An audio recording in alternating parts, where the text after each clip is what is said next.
The Chiefs are getting a major boost on offense with a key weapon making his season debut against the Texans. This isn't just huge for their playoff push, it matches up perfectly against how the Texans defense likes to play. Let me break down why this addition matters, dive into some key injuries, and highlight players to watch on both sides. What's up, buddies? Welcome back. If you are new here, make sure you hit the subscribe button. We cover all AFC West news here on this channel. Looking at this Saturday's Chiefs-Texans game, Kansas City is clearly going all in, pushing hard for that number 1 seed instead of playing it safe with Mahomes' ankle. And this is while they're dealing with 3 games in just 11 days.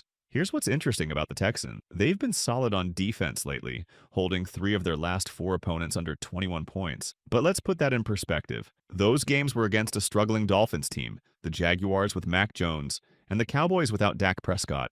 The one time their defense cracked, Will Levis and the Titans put up 32 points on them. Looking at their whole season, they've only beaten 1 team with a winning record, somehow taking down the Buffalo Bills of all teams. Talk about unpredictable. The Texans are sitting at 9-5 and have locked up the AFC South again, but there are some concerns. CJ Stroud isn't having quite the same success now that teams have a full season of film on him. His interception numbers are up, and that offensive line, well, they've let him get sacked 45 times. But here's where it gets interesting. While the Chiefs have had their issues at tackle, the Texans' problems are on the interior. They do have Laramie Tunsil at left tackle, who's supposed to be their cornerstone player, but he's been more like their penalty magnet, leading all NFL tackles with 15 flags. For comparison, Jawan Taylor has 11, so Chiefs fans can definitely relate there. But Tunsil is actually one of the best pass-blocking tackles in the league. Then they got Nico Collins back after he missed about 6 weeks with a hamstring injury. Now, this isn't breaking news. He's been back for 4 games, but he's absolutely going to be enemy number 1 for the Chiefs secondary. Just look at last week. He only had 4 catches for 17 yards against Miami, but 2 of those were touchdown grabs in the red zone on broken plays. That's exactly the kind of thing you've got to watch out for. Beyond Collins, you've got Tank Dell to worry about. He's not the biggest guy out there, especially compared to Collins, but when Collins was on IR, Stroud was looking his way constantly. Just 3 games ago, he put up 3 catches for 72 yards. Then there's Dalton Schultz, their top tight end. He had a bit of a scare last week against the Dolphins, but managed to finish the game and isn't even showing up on this week's injury report. With Shamari Connor likely out, he hasn't practiced all week due to concussion protocol. Well, this would be quite interesting how they handle the secondary. Do they put Trent McDuffie on Collins all game? And then what's the plan for Connor's replacement? These are big questions they'll need to answer. Now, let's talk about their biggest offensive weapon, running back Joe Mixon. He's already racked up over 900 rushing yards with 11 touchdowns on the ground, plus another 277 yards and a touchdown receiving. But here's the thing. The Chiefs' run defense is still elite, top 5 in most categories and 3rd in rushing yards allowed per game. So it is expected Mixon to have a tough time on the ground, which probably means more passing from Stroud. But watch out for Mixon in the passing game, especially if they can get him matched up against a linebacker like Nick Bolton. Charles Omenihu is another key player to watch on the D-line. His impact has been obvious, especially on crucial 3rd downs and obvious passing situations. This is particularly important because the Texans' offense is one of the worst in the NFL when it comes to going on 3rd down. They're constantly facing 3rd and 7 or longer, which is exactly what Spanuolo and the company want. It sets up those obvious passing situations they love to attack. But here's what's interesting. The Chiefs have actually given up quite a few 3rd and longs this season, so this matchup becomes really intriguing. Can the Texans convert these long situations against the Chiefs' defense that's been giving up more big plays now? Now, with the Texans struggling on the interior, here comes Chris Jones, arguably the best defensive tackle in the NFL. Remember, the Chiefs just put up 5 sacks against the Browns.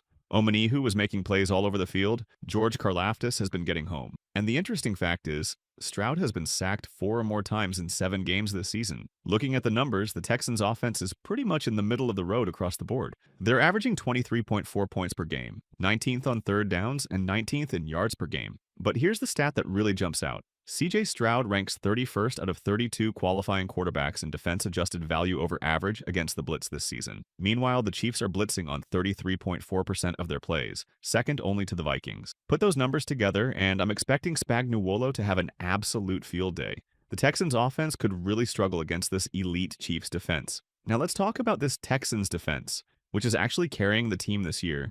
And this is quite a good matchup against the Chiefs' offense, but Kansas City's getting back a key weapon that could make a huge difference.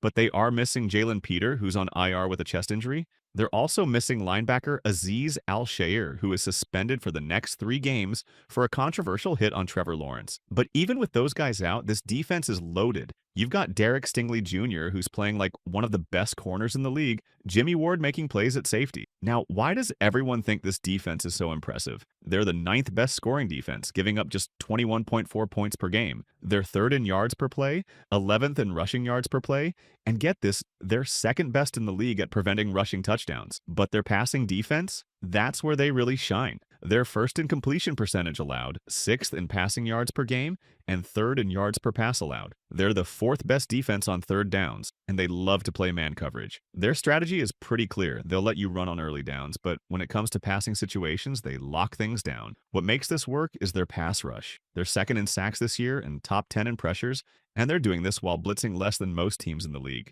Danielle Hunter has been incredible with 12 sacks. Will Anderson Jr. right behind him with 10.5. And check this out. According to Nate Tice, they're number one against tight end targets. But here's something interesting. The Texans have this weird weakness in the red zone. They're 28th in the league, giving up touchdowns 64.71% of the time inside the 20.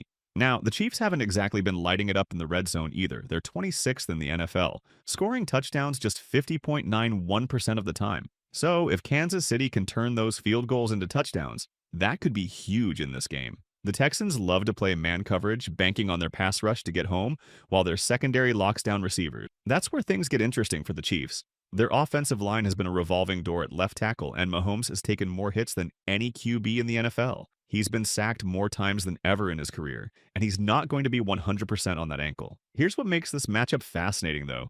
Mahomes is second in scramble yards against man coverage, and 11 of those scrambles have moved the chains. The big question is, how mobile will he be? Can he take advantage of all that man coverage the Texans like to play? If Mahomes is limited mobility-wise and the Texans stick to their man coverage, this could get ugly for the Chiefs' offense. Juju Smith and Travis Kelce thrive against zone, and while DeAndre Hopkins can handle both, he's not known for creating a lot of separation against man. But this is exactly why Hollywood Brown's return could be a game-changer. Jeremy Fowler from ESPN dropped some big news this morning, saying the Chiefs plan to activate Hollywood Brown for Saturday's game against Houston, assuming everything continues trending positively this week, per sources. Now he's going to play in his first game back after missing the entire season. Even limited snaps could make a real difference. Hollywood's known for beating man coverage. That's exactly why Kansas City brought him in. His presence is going to create better matchups for Kelce, D. Hopkins, and even Xavier Worthy. Speaking of Worthy, he's become way more than just a deep threat. He led the team in targets last week, and over the last 5 games, he's consistently putting up about 5 catches for 50 yards. Add in those 3 carries for 30 yards and a touchdown last week, and let's be real, that 121-yard catch for a touchdown was basically a run. And you can see they're finding creative ways to use him. Having Hollywood out there is only going to create more opportunities. Now, all of this only works if the offensive line holds up. Looks like Joe Thuney will slide out to left tackle again, with Mike Caliendo stepping in at left guard. So the Chiefs' best 5 right now looks like Thuney, Mike Caliendo, Creed Humphrey, Trey Smith, and Jawan Taylor. Getting that 1 seed after beating the Texans and Steelers would be huge. You're looking at 10 days of rest before that Week 18 game against Denver on January 5th, where you could potentially rest your key players, maybe give them some limited snaps if needed. Then you're talking about 2 full weeks off until the divisional round on January 18th or 19th. That's the ideal scenario right there, so that's all for today. My prediction is Kansas City taking this one 24-17 in another nail-biter. What is your prediction? Let me know in the comment section. And what do you think? Will the Texans defense be able to hold the Chiefs? See you after the game.